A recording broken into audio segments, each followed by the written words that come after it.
Assalamualaikum warahmatullahi wabarakatuh. Pada hari ini saya akan melanjutkan mata kuliah teknologi bahan konstruksi untuk materi yang ketiga dengan pokok bahasan adalah kayu. Umum, kayu adalah suatu bahan konstruksi yang didapatkan dari tumbuhan dalam alam. Karena itu tidak hanya merupakan salah satu bahan konstruksi pertama di dalam sejarah umat manusia, tetapi mungkin juga menjadi yang terakhir. Nah, pada saat awal mula terbentuknya bumi, pohon-pohon sangat banyak sekali.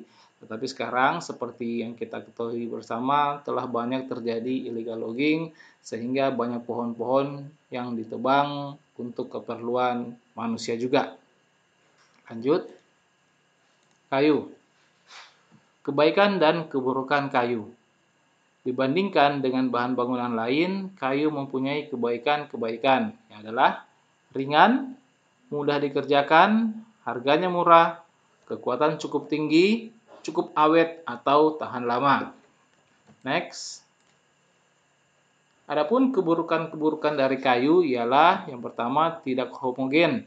Ada mata kayu, serat miring, ketidaksamaan sebagai hasil tumbuhan alam dan sebagainya. Yang kedua bersifat higroskopis, yaitu mudah terpengaruh oleh perubahan kelembapan udara.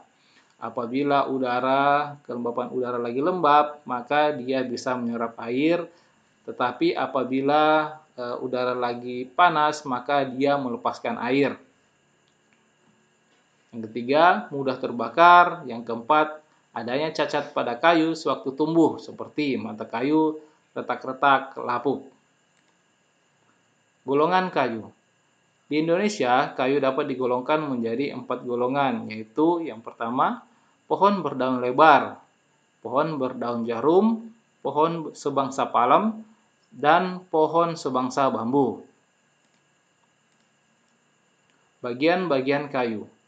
Apabila pohon berdaun lebar dipotong, maka potongan itu dari lapisan terluar ke lapisan sebelah dalam dapat dilihat sebagai berikut. Nah, ini dia gambar bagian-bagian kayu.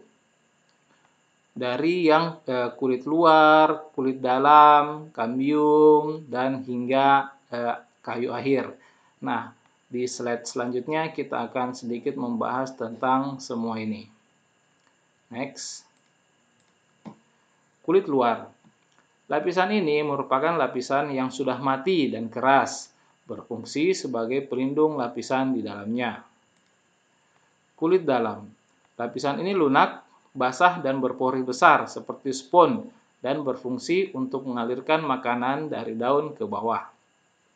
Pada kulit dalam ini sering terdapat zat-zat kimia, misalnya getah, tanin, dan sebagainya. Kambium. Pada lapisan ini, sel-sel mampu berkembang biak dengan membelah diri. Bagian yang sebelah luar menjadi sel yang mati menjadi kulit, atau adapun sel yang sebelah dalam menjadi sel kayu. Sel-sel di dalam kambium ini merupakan sel yang hidup. Gubal. Lapisan ini berwarna keputih-putihan, warna muda. Lapisan ini tumbuh menjadi kayu yang keras. Gubal ini berfungsi mengangkut makanan dari tanah ke daun. Inti atau teras. Bagian inti dari kayu, kadang-kadang bagian ini sudah busuk atau mati, terutama pada kayu yang sudah sangat tua. Hati.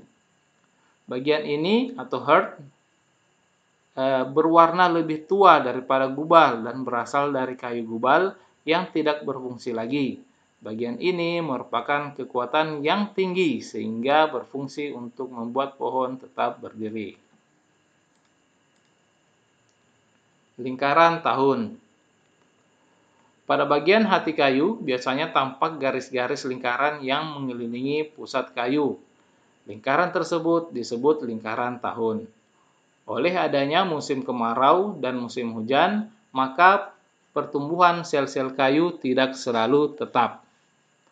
Pada musim hujan, sel-sel yang terbentuk besar-besar. Adapun pada musim kemarau kecil-kecil.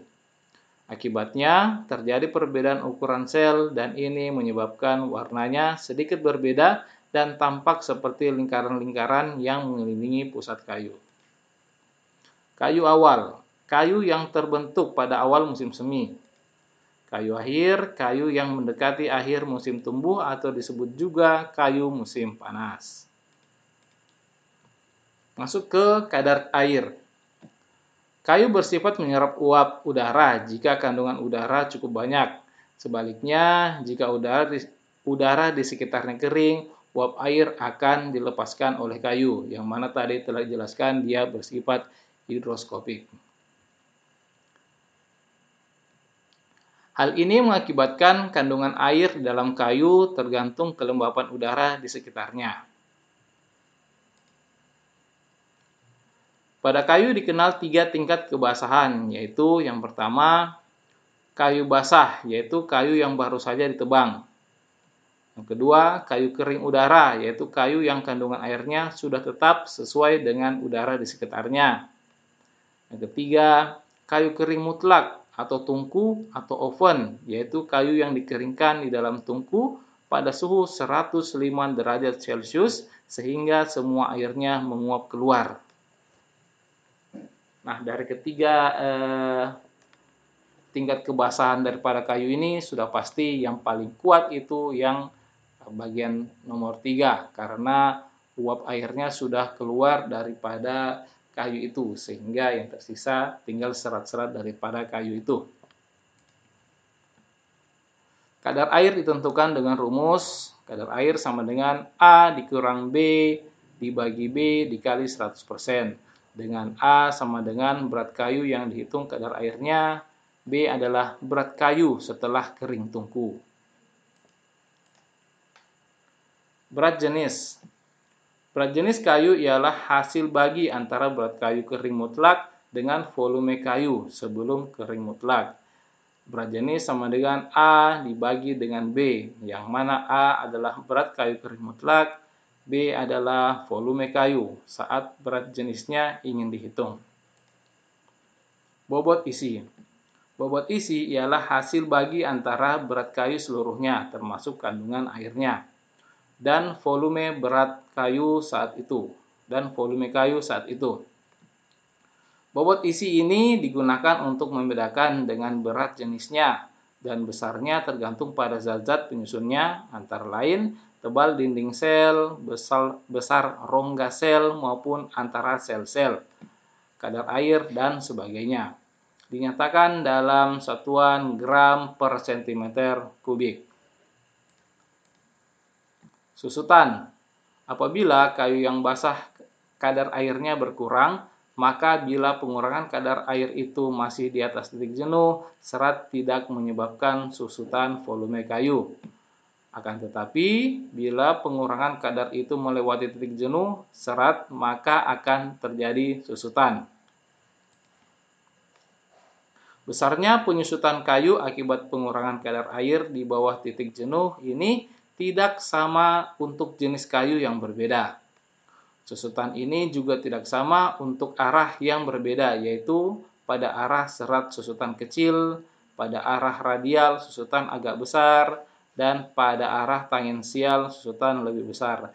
Nah, ini ada istilah radial dan tangensial. Pada slide setelahnya kita akan melihat yang bagaimana arah radial dan juga arah tangensial, serta satu lagi arah itu. Apa itu? Mari kita saksikan di slide selanjutnya. Kekuatan kayu. Pada umumnya, kayu yang berserat jenis tinggi mempunyai modulus elastisitas dan kekuatan yang tinggi pula, sebagaimana dapat dilihat pada tabel 3.1.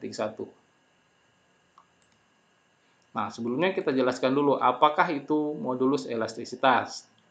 Modulus elastisitas adalah angka yang digunakan untuk mengukur ketahanan bahan untuk mengalami deformasi elastis ketika gaya diterapkan. Nah, bukan hanya kayu yang memiliki modulus elastisitas, tapi beton juga memiliki modulus elastisitas dan juga besi baja. Nah, inilah kelas berat jenis, modulus elastisitas, dan tegangan izin. Kelas kayu dari 1 sampai dengan 5. Nah, ini semua item-itemnya. Oke, next. Mutu kayu. Mutu kayu didasarkan atas kadar air, mata kayu, kayu gubal, kemiringan serat, dan retak-retak. Mutu kayu dibedakan menjadi dua kelas. Yang pertama, mutu A, kering udara, besar mata kayu kurang dari 1/6 lebar balok atau 3,5 cm. Kandungan gubal tidak lebih dari 1/20 tinggi balok. Selanjutnya, kemiringan serat kurang dari 1/10, retak-retak arah radial kurang dari 1/4 tebal kayu. Yang terakhir, retak-retak tangensial kurang dari 1/5 dari tebal kayu. Mutu yang B, kadar air lebih dari 30% kering udara. Besar mata kayu kurang dari 1/4 lebar balok atau 5 cm. Kandungan gubal tidak lebih dari 1/10 dari tinggi balok. Kemiringan serat kurang dari 1/17. Retak-retak arah radial kurang dari 1/3 tebal kayu. Retak-retak tangensial kurang dari 1/4 tebal kayu. Nah, ini adalah gambar arah potongan kayu. Ada arah radial, tengah menuju ke sisi luar. Arah longitudinal adalah arah yang vertikal. Sementara arah tangensial, arah yang mengelilingi daripada kayu itu. Nah, ini ada beberapa jenis potongan daripada kayu. Ini papan tangensial, dia mengikuti dari ini. Nah, selanjutnya, papan tengah atau hati di bagian tengah-tengah. Ada papan radial, nah dia mengikuti arah ini. Dan juga ada papan semiradial yang mana mengandung daripada arah tangensial dan juga arah radial, maka dia dinamakan papan semiradial. Next, pengeringan kayu. Pengeringan kayu bermaksud untuk menurunkan kadar air agar diperoleh keuntungan-keuntungan sebagai berikut. Yang pertama, mengurangi berat, yang mana air itu menyumbangkan berat pada kayu. Nah, ketika airnya sudah menguap, maka kayu menjadi agak lebih ringan. Menambah kekuatan kayu. Ukuran stabil, tidak menyusut. Menghindari serangan cendawan atau bubuk. Ini adalah hama daripada kayu. Karena cendawan dan bubuk umumnya tidak dapat hidup di bawah air 20%. Nah, kalau kadar airnya sudah di bawah 20%, maka secara otomatis hama-hama daripada kayu ini akan mati. Selanjutnya, untuk merekatkan lem jika dipakai sambungan lem, biasanya untuk pembuatan pintu, kusen, dan lain sebagainya. Lanjut, untuk memudahkan pemasukan obat pengawet jika akan dimasuki zat pengawet. Kecepatan pengeringan kayu tergantung pada beberapa faktor, yaitu yang pertama, suhu udara. Pada keadaan kelembapan udara yang tetap, makin tinggi suhu udara, makin cepat proses pengeringan kayu. Berarti dia makin panas sinar matahari, maka semakin cepat juga airnya menguap daripada kayu. Kedua, kelembapan udara. Pada suhu udara sama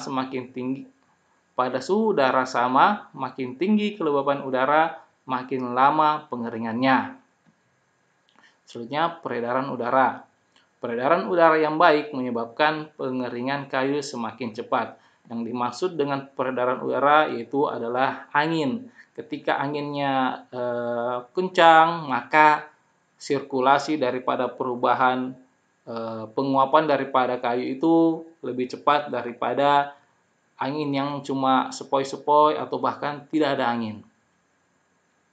Selanjutnya adalah jenis kayu. Nah, yang mana setiap jenis kayu memiliki perbedaan untuk menguapkan air di dalamnya. Lanjut. Cara pengeringan dapat dibedakan menjadi dua macam. Yang pertama, pengeringan udara biasa. Kayu-kayu ditumpuk menurut susunan tertentu, kemudian dibiarkan untuk beberapa waktu di udara terbuka tetapi teduh. Berarti dia hanya dijemur saja tanpa ada treatment apa-apa lagi. Lanjut, pengeringan buatan. Kayu-kayu dimasukkan ke dalam ruangan pengering. Suhu udara di dalam ruang tersebut dipanaskan dengan gas. Selain suhu udara dipanaskan, aliran udara juga dibuat baik agar uap air yang terjadi dari permukaan kayu dapat dibuang. Atau ini biasa dinamakan di oven. Lanjut. Dengan cara ini diharapkan kayu lebih cepat kering. Harus dihindari terjadinya proses penguapan air pada permukaan kayu yang lebih cepat daripada aliran air dari bagian dalam kayu ke bagian luar. Bila hal ini terjadi, maka bagian luar kayu akan mengeras dan pori-pori akan tertutup sehingga aliran air dari dalam akan terhambat. Hal ini akan berakibat kayu akan retak-retak. Lanjut.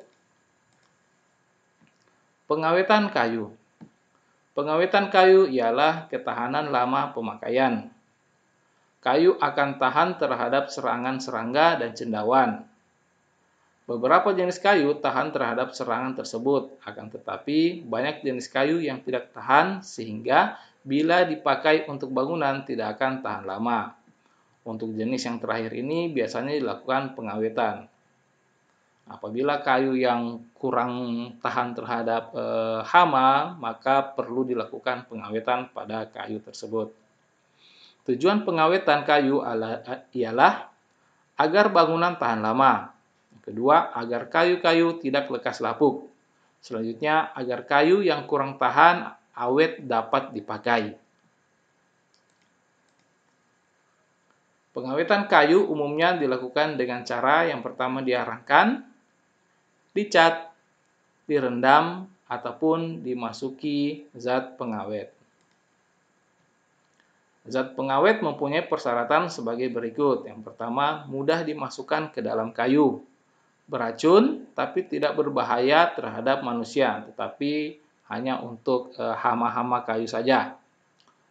Selanjutnya, permanen, tidak lentur, tidak menguap kena gas. Tidak bereaksi terhadap zat kayunya. Tidak mudah terbakar, dan terakhir cepat kering dan mudah untuk dicat. Lanjut. Penggunaan kayu. Perkembangan penggunaan kayu ada yang digunakan sebagai non-struktur dan ada yang digunakan sebagai struktur. Struktur bangunan kayu dari masa yang lalu sampai masa sekarang, termasuk sistem-sistem bangunan industri, sudah berkembang dari tahun ke tahun sampai sekarang. Kalau yang untuk non-struktur seperti ya lantai dan lain sebagainya, dan yang digunakan sebagai struktur seperti kolom, balok, dan sejenisnya. Konstruksi rangka-rangka kayu bisa digunakan untuk dinding, balok loteng, tiang atau kolom, lantai, kuda-kuda, kusen, pintu, jendela, dan lain-lain sebagainya. Nah, ini adalah gambar bagian kuda-kuda yang mana terbuat daripada kayu. Nah, banyak sekali item-item yang ada di dalam potongan kuda-kuda. Nah, di sini kita tidak akan bahas satu persatu. Oke, lanjut. Jenis kayu. Penggunaan kayu pada suatu bangunan atau rumah di masyarakat kita sudah turun-temurun dan agaknya merupakan suatu kecintaan pula. Sebagian jenis kayu sangat rapuh dan mudah dimakan rayap. Sebagian lainnya cukup keras dan dihindari rayap. Berbagai jenis kayu yang sering diolah menjadi perlengkapan sebuah rumah seperti rangka atap, kusen, daun pintu jendela, lantai, dan furniture. Setiap kayu memiliki sifat dan ciri tersendiri, baik dalam segi keindahan serat, kadar air, keawetan, berat jenis, kerapatan, dan kekuatan. Maka, dalam memilih kayu yang akan dipergunakan, ada baiknya kita mengenal jenis dan ciri kayu yang sering digunakan sebagai bahan konstruksi. Selain agar kita dapat mengetahui kayu yang cocok dengan kriteria dan spesifikasi yang kita inginkan, tentunya juga agar kita tidak tertipu dengan jenis-jenis kayu lainnya. Berikut beberapa macam kayu yang sering digunakan sebagai bahan konstruksi. Yang pertama, kayu ulin. Kayu ini banyak digunakan untuk bahan bangunan rumah, kantor, gedung, serta bangunan lainnya. Kayu ulin merupakan salah satu jenis kayu hutan tropika basah yang tumbuh secara alami di wilayah Sumatera Selatan dan Kalimantan. Kayu ulin berwarna gelap dan tahan terhadap air laut. Kayu ulin banyak digunakan sebagai konstruksi bangunan berupa tiang bangunan, sirap atau atap kayu, papan lantai, kusen, bahan untuk bangunan jembatan, bantalan kereta api, dan lain sebagainya. Nah, ini dia gambar daripada kayu ulin. Nah, seperti yang kita ketahui bahwa untuk pondasi tiang pancang itu bisa menggunakan kayu, beton, ataupun dari baja. Nah, untuk tiang pancang dari kayu dengan menggunakan kayu ulin ini sangat bagus sekali. Tetapi yang perlu diketahui, harga daripada kayu ulin ini sangat mahal. Kayu jati. Kayu jati sering dianggap sebagai kayu dengan serat dan tekstur paling indah. Karakteristiknya yang stabil, kuat, dan tahan lama membuat kayu ini menjadi pilihan utama sebagai material bahan bangunan, termasuk kayu kelas awet 1, 2, dan kelas kuat 1, 2. Kayu jati juga terbukti tahan terhadap jamur, rayap, dan serangga lainnya karena kandungan minyak di dalam kayu itu sendiri. Kayu jati banyak digunakan sebagai konstruksi bangunan berupa tiang bangunan, kusen, daun pintu jendela, papan lantai, dan kegunaan lain. Hutan jati tumbuh dengan baik di daerah kering dan berkapur di Indonesia, terutama di Pulau Jawa. Nah, ini adalah gambar daripada potongan kayu jati. Lanjut. Kayu merbau. Kayu merbau termasuk salah satu jenis kayu yang cukup keras dan stabil sebagai alternatif pembanding dengan kayu jati. Merbau juga terbukti tahan terhadap serangga. Warna kayu merbau coklat kemerahan dan kadang disertai adanya highlight putih atau gambar warna-warna kuning di pinggir-pinggirnya. Merbau memiliki tekstur serat garis terputus-putus. Pohon merbau termasuk pohon hutan hujan tropis, termasuk kayu dengan kelas awet 1, 2, dan kelas kuat 1, 2. Pohon merbau termasuk pohon hutan hujan tropis. Pohon merbau tumbuh subur di Indonesia, terutama di Pulau Irian ataupun Papua. Nah, ini dia ilustrasi gambar daripada potongan kayu merbau. Next. Kayu sengon. Kayu sengon biasa disebut sika atau selawaku oleh orang Maluku. Sedangkan orang Papua menyebutnya bae, bayi, wai, dan wahogon. Kayu sengon memiliki pertumbuhan tercepat di dunia dan mampu mencapai ketinggian hingga 7 meter. Kayu sengon biasanya diproduksi sebagai peti-peti pengemas, papan partikel, dan papan lapis. Nah, ini dia contoh daripada kayu sengon. Lanjut. Kayu bangkirai. Kayu bangkirai termasuk jenis kayu yang cukup awet dan kuat, termasuk kayu dengan kelas awet 1, 2, 3, dan kelas kuat 1, 2. Sifat kerasnya juga disertai tingkat kegetasan yang tinggi, sehingga mudah muncul retak rambut di permukaan, atau biasa bilang agak-agak rapuh sedikit. Selain itu, pada kayu bangkirai sering dijumpai adanya pinhole atau lubang-lubang kecil yang seukuran jarum. Secara struktural, pinhole ini tidak mengurangi kekuatan kayu bangkirai itu sendiri. Karena kuatnya, kayu ini sering digunakan untuk material konstruksi berat seperti atap kayu. Kayu bangkirai termasuk jenis kayu yang tahan terhadap cuaca, sehingga sering menjadi pilihan bahan material untuk di luar bangunan atau eksterior, seperti list plank, outdoor flooring, dan lain-lain. Pohon bangkirai banyak ditemukan di hutan hujan tropis di Pulau Kalimantan. Kayu berwarna kuning dan kadang agak kecoklatan. Oleh karena itulah disebut yellow balau. Nah, modelnya itu seperti ini. Oke, lanjut. Kayu kamper. Kayu kamper telah lama menjadi alternatif bahan bangunan yang harganya lebih terjangkau. Meskipun tidak setahan lama kayu jati dan sekuat bangkirai, kamper memiliki serat kayu yang halus dan indah, sehingga sering menjadi pilihan bahan membuat pintu dan jendela. Karena tidak sekeras bangkirai, kecenderungan berubah bentuk juga besar, sehingga tidak disarankan untuk pintu dan jendela dengan desain terlalu lebar dan tinggi. Termasuk kayu dengan kelas awet 2, 3, dan kelas kuat 1, 2. Pohon kamper banyak ditemui di hutan hujan tropis di Kalimantan. Samarinda adalah daerah yang terkenal menghasilkan kamper dengan serat lebih halus dibandingkan daerah lain di Kalimantan. Model kayunya itu adalah seperti ini. Oke, next. Kayu kelapa. Kayu kelapa adalah salah satu sumber kayu alternatif baru yang berasal dari perkebunan kelapa yang sudah tidak menghasilkan lagi, berumur 60 tahun ke atas, sehingga harus ditebang untuk diganti dengan bibit pohon yang baru. Semua bagian dari pohon kelapa adalah serat atau fiber, yaitu berbentuk garis pendek-pendek. Kelas kuat kayu kelapa bervariasi dari kelas 1 sampai kelas 5.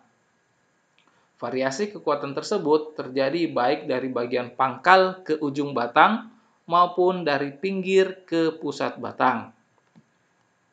Semakin ke ujung dan bagian pusat batang, kekuatannya semakin menurun.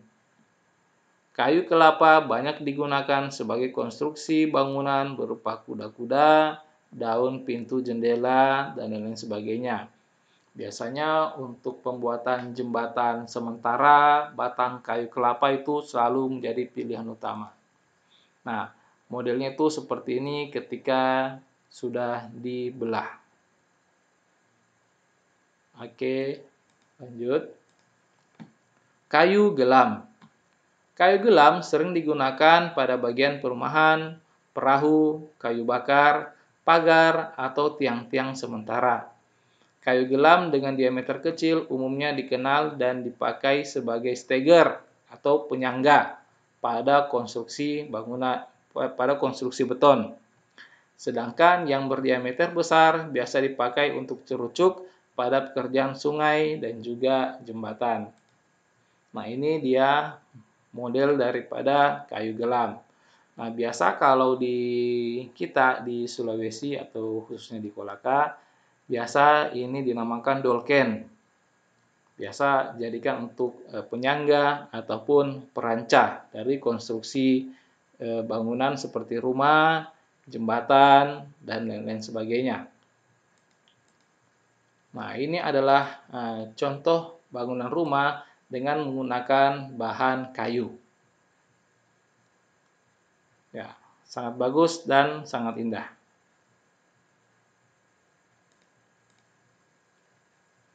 Sampai di situ dulu materi tentang kayu. Untuk selanjutnya kita akan membahas materi yang lain pada kesempatan lainnya. Mudah-mudahan ini bisa berguna buat kita semua. Akhir kata, Assalamualaikum warahmatullahi wabarakatuh.